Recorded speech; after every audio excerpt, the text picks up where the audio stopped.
بسم اللہ الرحمن الرحیم۔ ڈیئر اسٹوڈنٹس، السلام علیکم۔ وعلیکم السلام۔ کیسے ہیں آپ سب؟ الحمدللہ۔ ریڈی ہیں آپ؟ یس سر۔ ہمیشہ آپ کو لیکچر کے سٹارٹ سے پہلے یہ کہا ہے کہ آپ کی کنسنٹریشن فل ہونی چاہیے۔ سیکھنے کا پہلا اصول یہی ہے کہ you should be a good listener. آپ کو ایک اچھا سننے والا ہونا چاہیے۔ جب آپ اچھا سننے والے ہیں تو انشاءاللہ پھر آپ اچھا سیکھنے والے بھی ہیں۔ آپ لوگوں کو جب میں کوئی واقعہ سناتا ہوں اس کا مقصد یہ ہوتا ہے کہ ہم اس میں سے ایک لیسن نکالیں، اس کو سیکھیں، اڈاپٹ کریں، اس پر عمل کریں، کیونکہ سب سے امپورٹنٹ چیز عمل کرنا ہوتی ہے۔ عمل کریں گے تو انشاءاللہ آپ کو اس کا پھل ملے گا۔ اور ویسے بھی عمل کرنا پھولوں جیسا ہوتا ہے۔ ایکٹ کرنا کسی نصیحت کے اوپر، کسی ذرّی اصول کے اوپر عمل کرنا وہ کرنے کے پھولوں جیسا ہوتا ہے۔ زبانی کہنا گوبر کے اندر پایا جانے والا کیڑا، جسے پنجابی میں کہنا کہتے ہیں، اس کی طرح ہوتا ہے۔ تو اس لیے ہمیشہ یاد رکھنا ہے کہ کرنے دے پھول ہوندے نے اور کہنا گوبر کے کیڑے کی طرح کا ہوتا ہے۔ تو ڈیئر سٹوڈنٹس، ایک بادشاہ اور اس کی نکرانی کا ایک چھوٹا سا بہت سبق آموز قصہ آپ کو سنانے والا ہوں، جس سے ہمیں ایک بڑا ہی پیارا درس ملے گا۔ میں آپ سے امید کرتا ہوں کہ آپ نہ صرف اس کو ذہن نشین کریں گے بلکہ آپ اس کو آگے پھیلائیں گے۔ نبی پاک صلی اللہ علیہ وآلہ وسلم کا فرمان ہے کہ ایک شخص میری بات کو، میری نصیحت کو، میری حدیث کو، میرے دیے گئے علم کو جب آگے پھیلاتا ہے تو کوئی دوسرا اس کے اوپر عمل کرتا ہے تو یہ بات اس کے لیے ایسے ہے جیسے اس نے زمین کے اوپر، اس دھرتی کے اوپر پایا جانے والا سارا خزانہ سمیٹ لیا۔ کتنی پیاری اور خوبصورت بات ہے۔ اس لیے علم حاصل کرنا اور پھر اس کو آگے پھیلانا، کنوے کرنا، یہ ایک سکل بھی ہے جو ہر طالب علم کے اندر پائی جانی چاہیے کہ وہ اپنا میسج، اپنی بات دوسرے تک اچھے طریقے سے کنوے کر سکے، پہنچا سکے۔ تو ایک بادشاہ کی ایک نوکرانی تھی جس کا صرف ایک کام ہوتا تھا کہ اس نے بادشاہ کی سیج سجانی ہے، اس کا بستر تیار کرنا ہے، اس کا بیڈ تیار کرنا ہے۔ اس نے وہ اس کی خوابگاہ کا خیال رکھا کرتی تھی۔ ایک دفعہ ایسا ہوا کہ بادشاہ کسی سفر پر گیا ہوا تھا اور وہ کئی دنوں سے واپس نہیں آیا تھا۔ تو وہ نوکرانی بادشاہ کا بستر کیا کرتی، اس کا بیڈ سجایا کرتی اس کے آرام کرنے کے لیے، لیکن چونکہ وہ ادھر موجود نہیں تھا تو لہٰذا وہ سونے کے لیے بھی خوابگاہ میں نہیں آیا کرتا تھا۔ اب یقیناً وہ بادشاہ کی خوابگاہ تھی، بادشاہ کا بستر تھا، تو آپ سمجھ سکتے ہیں کہ وہ کتنا شان و شوکت والا ہوگا، کتنا آرائش اور زیبائش والا ہوگا۔ تو اس نوکرانی کے دل میں یہ خیال آیا کہ بادشاہ تو کئی دنوں سے سفر پر گیا ہوا ہے، تو آج میں اس کے اوپر سو جاتی ہوں، میں اس کو کئی برسوں سے بچھا رہی ہوں، سجا رہی ہوں، آج میں بھی اس کے اوپر سونے کی لذت کو محسوس کرتی ہوں کہ بادشاہ کے بستر کے اوپر سو کر کیسی راحت ملتی ہے۔ تو لہٰذا وہ اس کے بستر پر لیٹ گئی تو اس کی آنکھ لگ گئی اور وہ گہری نیند سو گئی۔ اتفاق یوں ہوا کہ بادشاہ واپس آ گیا سفر سے، تو جب اس نے نوکرانی کو اپنی خوابگاہ میں اپنے بستر پر سوتا ہوا پایا تو پھر اس کے غصے کی دیگ گرم ہو گئی، جوش آ گیا اسے، غضبناک ہو گیا وہ، کہا اس کو جگاؤ اور پیش کرو اس کو میرے روبرو۔ لہذا نوکرانی کو جگایا گیا، بادشاہ کے روبرو پیش کیا گیا، تو بادشاہ نے کہا تیری اتنی جرت کہ تو میرے بستر کے اوپر سو گئی؟ اس نے بہت منت سماجت کی، معافی طلب کی، لیکن وہ بادشاہ تھا، اس نے اسے معافی نہیں دی اور حکم دے دیا کہ اس کو کوڑے لگاؤ، کوڑوں کی سزا دی گئی اس کو۔ لہذا اس کے حکم کے مطابق اسے کوڑے لگائے گئے۔ اب کوڑے کھانے کے بعد وہ عورت درد سے، تکلیف سے روتی ہے، آہیں بھرتی ہے، چیخیں مارتی ہے۔ تو اسی دوران اسے کوئی خیال آیا، کوئی سوچ اس کے دماغ میں آئی تو وہ مسکرا دی، ہنس دی۔ جب اس کے چہرے کے اوپر درد کے آثار بادشاہ دیکھ رہا تھا تو فوری طور پر اس کے چہرے کے اوپر سمائل آ گئی، مسکراہٹ آ گئی۔ تو بادشاہ کو تعجب ہوا۔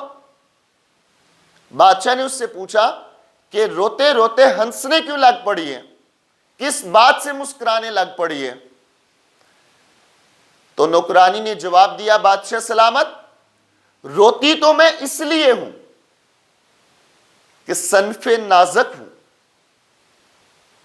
نرم جسم ہے، ظالم تو نے کوڑے برسائے اس کے اوپر، تو اس درد سے، اس تکلیف سے جس کو میں برداشت نہیں کر پا رہی، اس کی وجہ سے رو رہی ہوں، وہ تکلیف ہے مجھے۔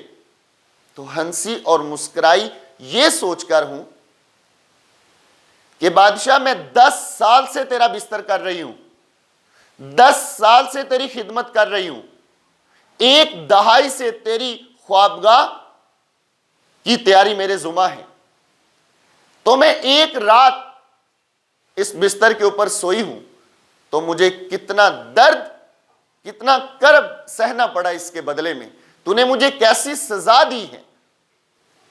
تو میں یہ سوچ کر مسکرائی ہوں کہ 1 رات سونے کا یہ صلہ ہے، تو بادشاہ تو 10 سالوں سے اس کے اوپر سو رہا ہے، تو نے 10 سال اس کے اوپر آرام کیا ہے، تو ذرا سوچ تیرا احتساب کیسا ہوگا، وہ بادشاہ تیرا احتساب کیسا لے گا جس نے تجھے یہ سلطنت نوازی ہے، جس نے تمہیں یہ حکومت دی ہے، جس نے تمہیں یہ اختیار دیا ہے، وہ تجھ سے کیسا حساب لے گا۔ تو بیٹا دولت ہے تو پھر اس کا حساب بھی دینا ہے آپ نے۔ اب یہاں آپ نے یہ نہیں سوچ لینا کہ ہم نے اب دولت کمانی نہیں ہے، ہم نے پیسہ کمانا نہیں، یا ہمیں امیر ہونے کی خواہش نہیں کرنی چاہیے، نہیں، ایسا نہیں ہے۔ آپ کو امیر بھی ہونا ہے، آپ کو دولت بھی کمانی ہے، لیکن اس کے اوپر چشمارو بن کر نہیں بیٹھے ہونا۔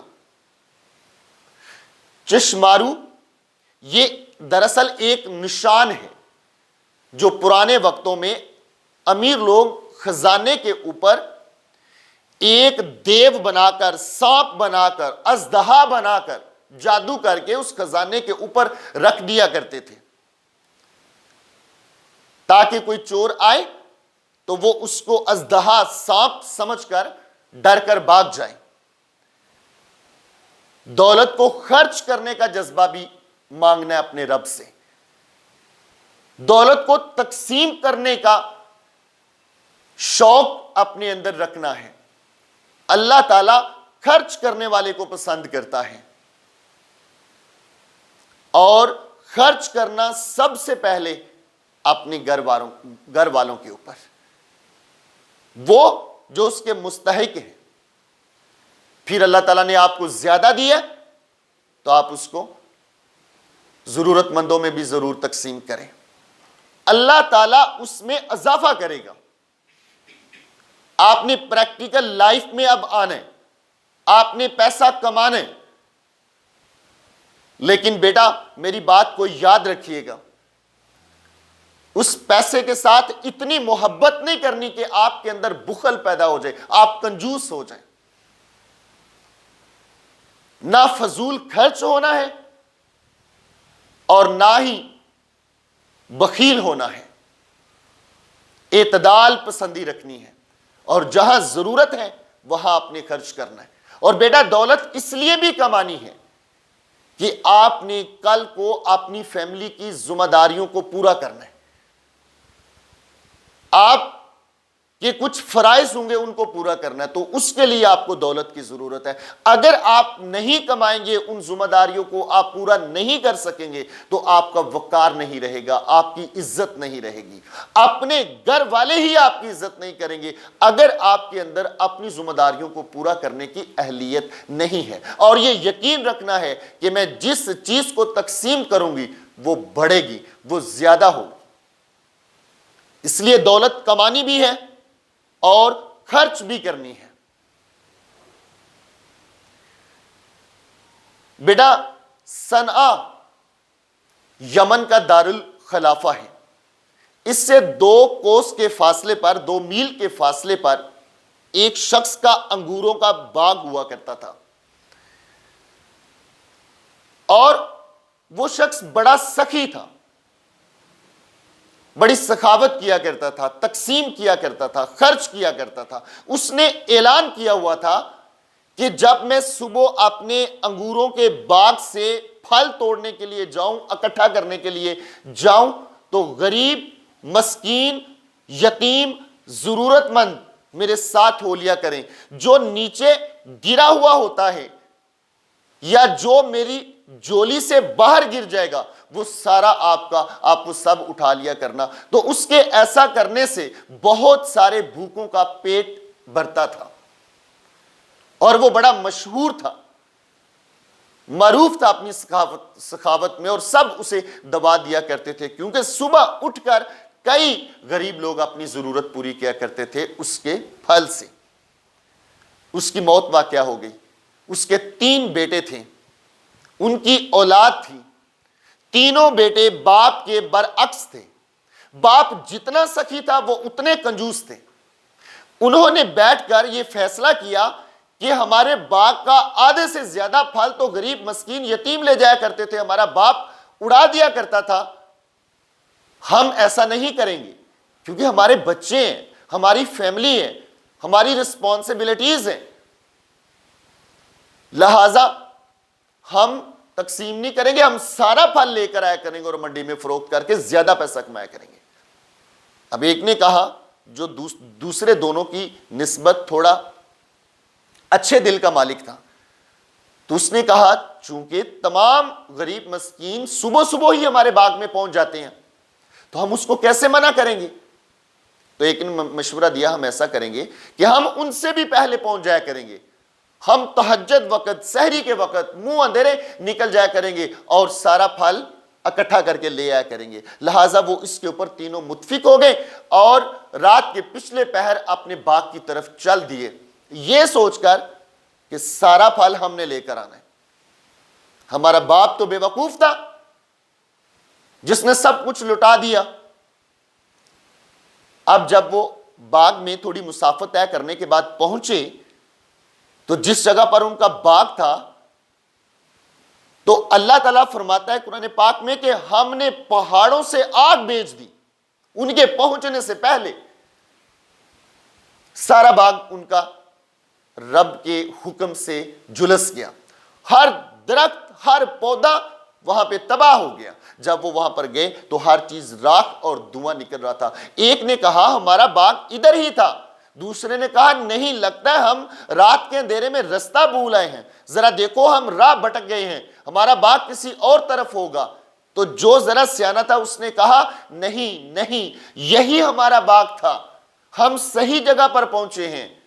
ہم باپ کا رستہ نہیں بھولے، ہم اپنے باپ کا رستہ بھول گئے ہیں۔ اللہ تعالیٰ نے ہمیں سزا دی ہے، جو ہم نے سوچی، جو ہم نے فکر اپنا لی کہ آج کے بعد اس میں کسی کو نہیں دینا، تقسیم نہیں کرنا، یہ ہمیں اس کی سزا ملی ہے۔ تو انہوں نے کہا کہ پھر اب کیا کیا جائے؟ دیکھو، ہمیشہ انسان کی زندگی میں رستہ ہوتا ہے، وہ جتنا مرضی برائی کی دلدل میں پھنسا ہوا ہو، بیٹا رستہ ہمیشہ ہوتا ہے جب تک یہ سانسیں ہیں۔ تو اس نے کہا اب اللہ تعالیٰ سے معافی مانگو، اس کی حمد و ثنا بیان کرو، استغفار پڑھو۔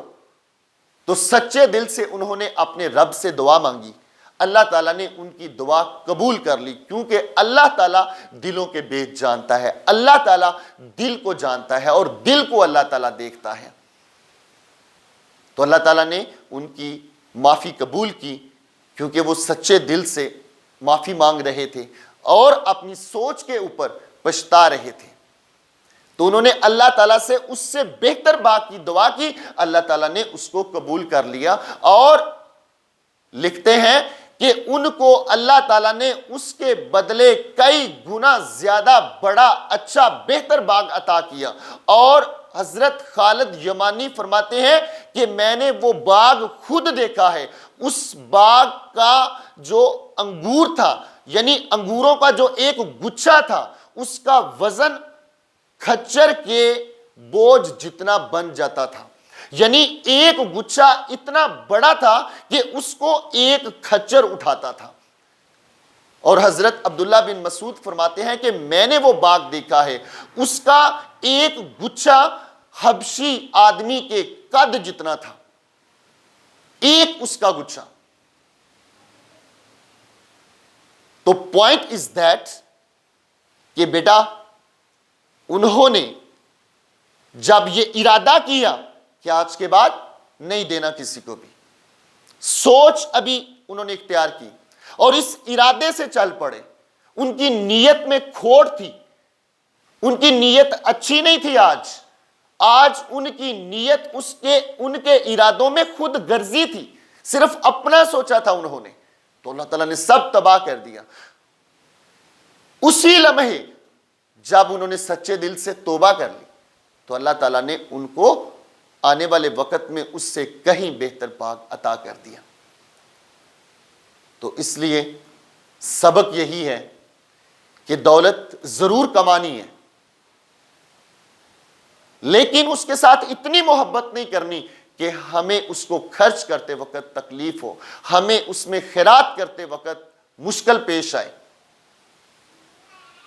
تو دیکھنا، آپ جتنا خرچ کرو گے اللہ تعالیٰ آپ کو اتنا زیادہ عطا کرے گا، اللہ تعالیٰ اتنی زیادہ برکت ڈالے گا۔ تو آج اس لیکچر میں ہم یہ ارادہ کرتے ہیں کہ ہم اپنی زندگی میں ہمیشہ اپنوں کی ضرورتوں کا خیال رکھیں گے، ہم ہمیشہ ایک رسپانسیبل پرسن کے طور پر معاشرے میں نکلیں گے اور ہمیشہ باوقار زندگی جئیں گے، اور اللہ تعالیٰ کے دیے میں سے جو اللہ نے ہمیں عطا کیا ہے اس کو اس کی راہ میں خرچ بھی کریں گے۔ بیٹا زندگی میں کبھی آپ کو کوئی تھوڑ نہیں رہے گی، کوئی کمی نہیں رہے گی۔ میری دعا ہے اللہ تعالیٰ آپ کا حامی و ناصر ہو اور آپ کو لمبی عمر عطا کرے، خوش رہیں، آباد رہیں۔ Thank you very much.